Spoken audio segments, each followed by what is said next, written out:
Well, congratulations doesn't seem like the right, word for what you just did. It was an amazing performance. How do you feel? Thank you so much. I feel great. I'm a little sore, but I feel happy. I tried really to stay focused and to keep a strategy. But this fight, we got we got fight of the night bonus, so it wouldn't be possible without Angie and the opportunity. Thought that she was going to be kind of moving more. So the fact that she went in for the fight, stayed in the middle, that's what I like to do. That's how I train when I'm sparring. It's like the girls coming in the fight with me, and my losses are usually with like people who move a lot.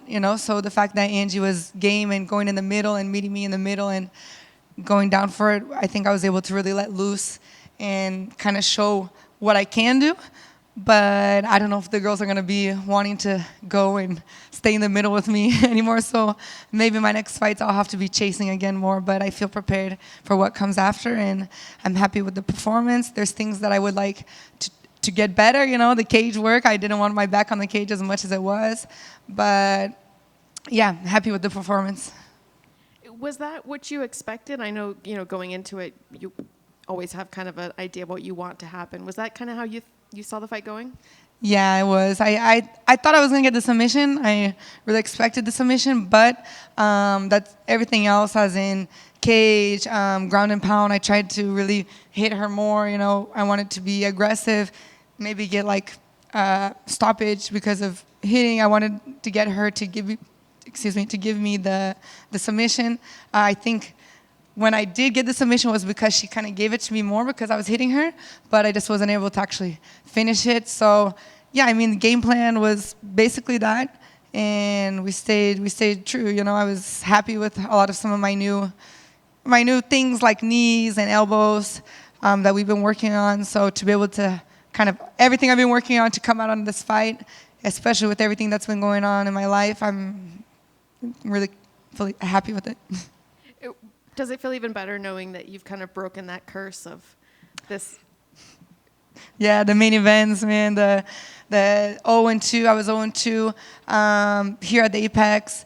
So to get that main event and to be like fight of the night, I'm really happy about that. And yeah, we can't fall into the whole superstition thing, even though sometimes we do. This camp was a lot of different things. Like I said before, I went up in weight a little bit muscle-wise, so we kind of went back to the dehydration that a lot of the fighters do, like losing water weight. And the last time I did that was at UFC in Rio in 2018 when I didn't make weight, So I kind of broke a lot of mental traumas that I had in my mind for this fight. It was last minute, the main event, so everything kind of happens for a reason, You shouldn't force it as much, and just kind of go with it and do the best you can, and that's what we did, and everything worked out. A lot of fighters and fans were commenting on how improved you were, how great your performance was. What do you credit that to? What do you feel is the biggest improvement that you made? I think the biggest improvement was like getting this, because like of everything that was going on, I think when sometimes you're doing the same thing, and I wasn't expecting to go through so much for this camp, just with a lot of craziness. So, but because of that, I kind of had to step back and find like a different way of getting my camp through and just getting to this fight. And because of that, we kind of looked more of a strategic look at it and like, okay, what's the thing that I'm missing, Like I'm training hard, I'm doing good with my striking, I'm doing good with my grappling, but like what am I missing, to get there? It's not something big, but a little detail that experience comes with too. And we were kind of, okay, I didn't really have too many training partners. It was kind of like all over the place. And we were more like strategic. Okay, when I'm on the cage, I can win the round like that, win the round, each round, just win it, and if you win each round, then you win the fight. And then the submissions, the knockouts, all of that is consequence, and these are things that I've been hearing for a couple of years. But like I said, sometimes when everything's all organized in your life, you don't notice these things, and then when you have the craziness, you realize things. So I think that the biggest thing was just the whole chaos really brought out this focus of me wanting to win and what I need to do to win. And then I realized, okay, the strategy and the focus to stick to that fight IQ. Of course, also too with my coaches, I have Anthony Gonzalez that I worked with this camp, Antonio Chocolate Malvado, who's a fighter. He helped me too with this vision, as he fights now, So my dad, Wellington Diaz, Coach Jason Perillo, just my team, So my family, my daughter, they all really got me that focus that I needed for this fight. Can you talk to me a little bit about having your daughter there cage side? I know that they were talking about on the broadcast that she wouldn't have been able to go to Charlotte, so maybe changed a little bit having her here. Yeah, for sure. I mean, that even like just going to the fight today, when they gave me the opportunity to come and do this fight, I was like, man, everything's going on. I just wanted to kind of go under the radar. 3 rounds, Charlotte was a good card. ABC card, a lot of great fights. So I was like, I'll just go in, get my win. Moa will be back in California, so I'll just focus, get in, get out, get my life organized. And then I was like, man, I don't want to be back. And driving here this afternoon, I was like, I'm happy to be back here. I'm happy to be in this environment. I think it's going to help me stick to a strategy. I won't get that emotion of the crowd that I was looking forward to. But actually, I realized like how I'm trying to be more strategic and more calm, that the Apex and this whole event was going to be good for me.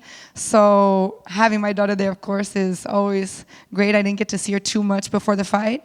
But after we're just talking about Disneyland all the time, and that's what I've been promising her is like I'm gonna win and we're gonna go to Disneyland. So I kept my promise, and yeah, it's the biggest motivation. Thank you. Thanks. Hey, Mackenzie.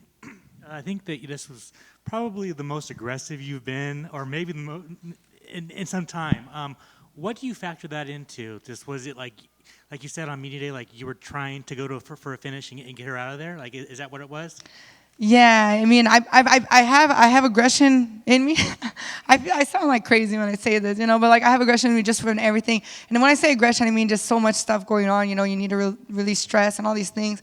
So I've always have been a forward fighter, but really we were just kind of always I'm forcing the submission, forcing the takedown, forcing things, and that's what everyone's expecting of me, So their defense is good. I was kind of getting not tired, but I would get like frustrated. It's almost me against myself in the fight every time, and I get frustrated with myself that I'm not getting this. And our idea was to be aggressive and to make them prefer to get submitted than to keep getting ground and pound and to keep getting beat up, striking, or on the ground or on the cage, or wherever it is, So that was definitely the plan and the goal. Almost I got the submission, but she was good defense too. So all the credit to her too. You were letting your hands go. You dropped her. I mean, were you looking for the knockout? No, I wasn't looking for the knockout, But that's I think what I've been told over and over again, it's not like when we look for it, it's like it comes consequent, But since we were calmer on this fight, I was seeing a lot more. I think everyone in my corner was aligned, everyone had the same expectation, everyone was kind of on the same focus. So that's the best thing you can do when everyone's on seeing the same things, and finally I was able to see what all my corners were seeing. So everything just kind of worked out, but I didn't even really notice when I knocked her down, for me. Dana's like, yeah, if you would have just kept hitting her, it would have been knockout, but I'm like, what did I do? He's like, you jumped on her and went to the ground, So still I have that jiu-jitsu, reflex on me, but sooner or later a knockout's gonna come too. After you talked about your personal stuff on Wednesday, everyone ran with it. Everyone was talking about it. I guess, was it relieving to let that off your chest and then go in there and then let that aggression out? Yeah, 100%. I mean, people see us, like we're superheroes, and that all we do is fight and train all day. Maybe that we're like, I don't know, we're mean. Fighters are these, but no, it's like we go through things all the time. We're regular people. We just fight for a living, But it was really, I didn't come here with the intention, to say like, oh yeah, all my problems that I'm going through. But it was good for me to just let it out there and for people to see we go through things like this, and that, man, divorce, child support, all these things, you know, like managers and people wanting all these things from you. It's like since I've been into the MMA world, you know, I've always had like people just wanting to pull me in all these different directions, and I'm learning the sport too. You know, I come from jiu-jitsu, I don't come from MMA, you know, so I'm learning so much. I didn't really have a path, you know, so now to be able to let everyone know, you're like, yeah, I'm going through this, but I'm still here, and I had a great performance, I think, and yeah, it didn't stop me, you know. It's like we can't let people stop us from going after our dreams. You've been calling for Rose for a little bit. It looks like she's like training for ADCC or getting ready for something like that. So, I mean, is that the fight that you really want? Like, I know that you want a former champion like that. So that's something you want on your resume. So, are you hoping for that fight? Yeah, for sure. I mean, I follow her on social media too and all this stuff. So I saw her, I think she did like a ADCC regional or something like that. So, I mean, I'm former ADCC champion. So for me, I'm always happy when I see the, you know, MMA girls and stuff doing jiu-jitsu and things like that. So yeah, definitely for sure to fight Rose is a priority of mine right now at this moment. And I think it would be a great fight, a good main event. And a good test for both of us. So when I see her training her jiu-jitsu, I'm like, yeah, it's not going to be an easy fight, but I think it could be a great fight for the public and for us. And finally, your friend Natalia Silva got a finish. I just want to know if you saw the fight and what you thought about it. Yes, of course. I saw it. Was kind of my big motivation this morning, you know, to get me woken up and ready for the fights. I was excited for her and to see her fight. I thought that she looked phenomenal. I knew that she was going to go like that. I knew that she would have a great performance, and she's definitely a future champion, and I'm so proud of her. When is it time to get her off the prelims? Right now. Next one has to be main event for sure. Awesome. Congratulations. Thank you. Good. Congratulations on the win. Absolutely tremendous performance. And it kind of resonated with the crowd because it was like the Mackenzie Dern show. You had so much support. Who was all here for you? Because that was a loud crowd behind you. Yeah, it's all my Brazilian friends, you know.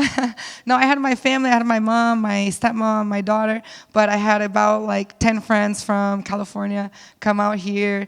All Brazilians, you know, so you know how the Brazilian, it's like we had our little mini fighting in Brazil here, you know, so it was good. It's definitely, I was just listening for the, vai morrer, but it was good. It was definitely a motivation for me too, to have them here, and I'm happy about that.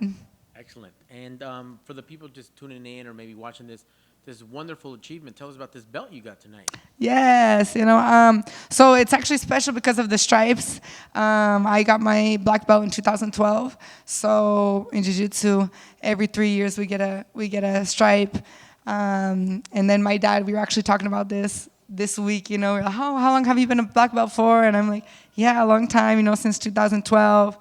I only had like two stripes on my belt, you know, so I was a little bit overdue for a stripe, you know, but since I've been so focused on MMA, I hadn't gone back to Arizona, my dad's gym for a while, you know, and he surprised me with my my third stripe. So my dad's a coral belt in jiu-jitsu, so it's very important for me to be representing jiu-jitsu always in my heart. Excellent. Well done. And two more for me, your performance.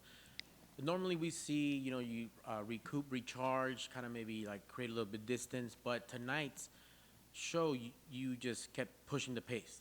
It was unbelievable. What have you incorporated for your conditioning? Because I saw that same first round pace all the way into the fourth and fifth, really turning it on in the championship rounds.